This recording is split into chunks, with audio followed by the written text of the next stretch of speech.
मोहन और उसका इकलौता बेटा मीरापुर शहर में रहते हैं। उसके बेटे का नाम रोहन है। मोहन की पत्नी की मृत्यु बहुत पहले ही हो गई थी। मोहन एक प्राइवेट कंपनी में नौकरी करता है।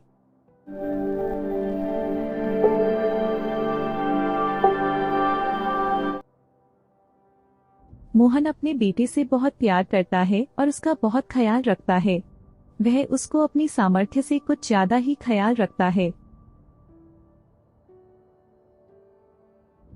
रोहन को जिस चीज की भी जरूरत होती, मोहन उसके लिए तुरंत ही ले आता।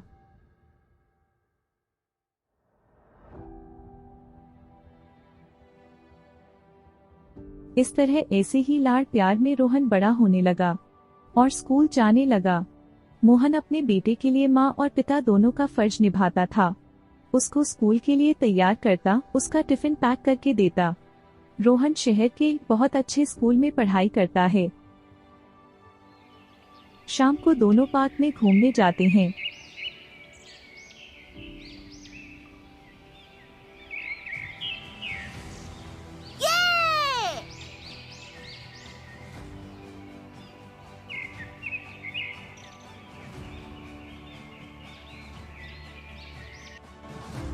मोहन और रोहन की दिनचर्या हर रोज लगभग एक सी ही रहती है।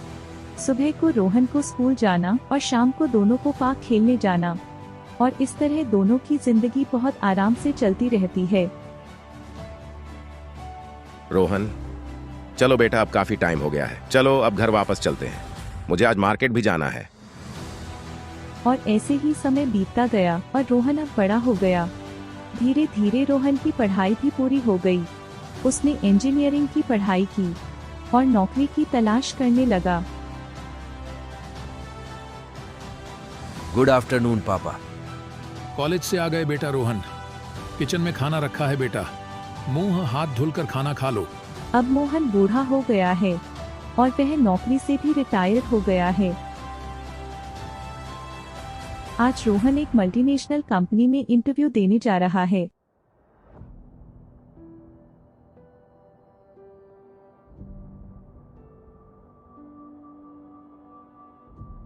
हाँ तो मिस्टर रोहन, अपना इंट्रोडक्शन दो। किसी भी भाषा में दे सकते हो। नमस्ते, मेरा नाम रोहन है और मैंने 4 साल की इंजीनियरिंग की पढ़ाई की है। मेरी विशेषज्ञता इलेक्ट्रिकल इंजीनियरिंग में है और मैंने कई परियोजनाओं में सक्षमता दिखाई है। मेरा उद्देश्य है नवीनतम तकनीकी विकासों में योगदान देना और समस्याओं का समाधान करना है। मेरी फैमिली में सिर्फ मैं और मेरे पापा ही हैं। अपनी स्ट्रेंथ और अपनी कमजोरी बताओ। मेरी मुख्य स्ट्रेंथ उपयोगकर्ताओं के साथ संवाद रखना और विभिन्न विषयों पर जानकारी प्रदान करना है।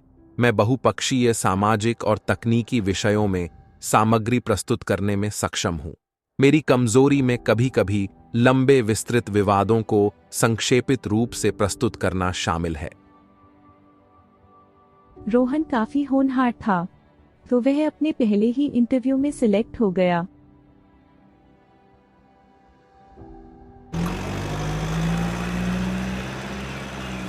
रोहन को कंपनी की तरफ से एक कार मिली और रोहन की सैलरी भी 60,000 रुपए महीने थी।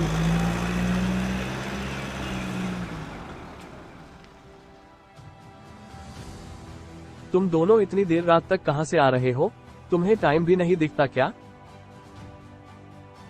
हम दोनों दोस्त हैं और हम दोनों मूवी देखकर आ रहे हैं। तुम्हें इस सब से क्या? रोहन भले ही होनहार था, परंतु अब वह बहुत घमंडी हो गया था और अब वह देर रात तक घर आता था।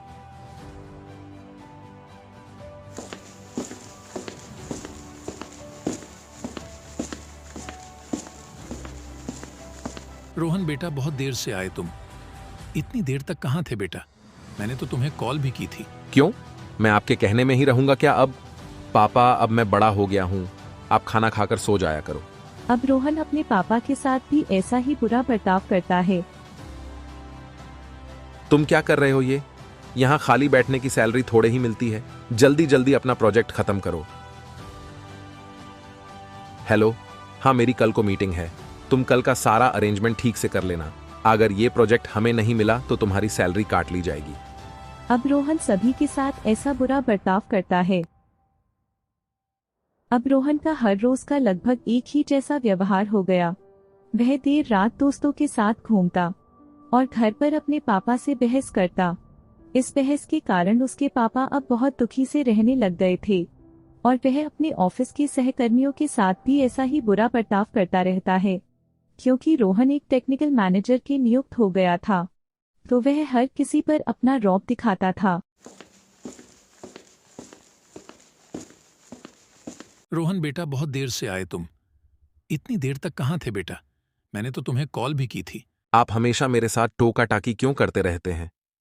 आपने मेरी जिंदगी पर पूरी तरह पाबंदी लगा रखी है। अब मैं कल को आपको अनाथ आश्रम ही छोड़कर आऊंगा। इतना सुनते ही रोहन के पापा रोने लगते हैं और सोचते हैं कि मैंने रोहन को कितने प्यार से पाला, परंतु वह मेरे साथ साथ सभी लोगों के साथ इतना बुरा व्यवहार क्यों करता है।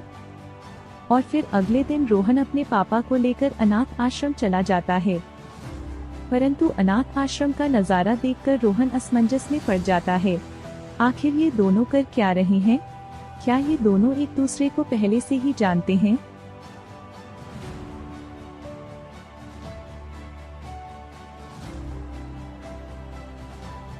क्या आप दोनों एक दूसरे को पहले से जानते हैं, जो आप दोनों एक दूसरे को देखकर इतना खुश हो रहे थे?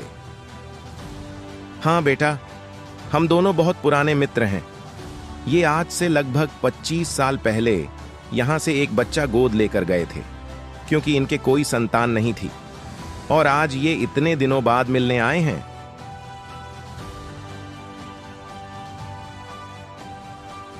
क्या हुआ बेटा, तुम क्यों रो रहे हो?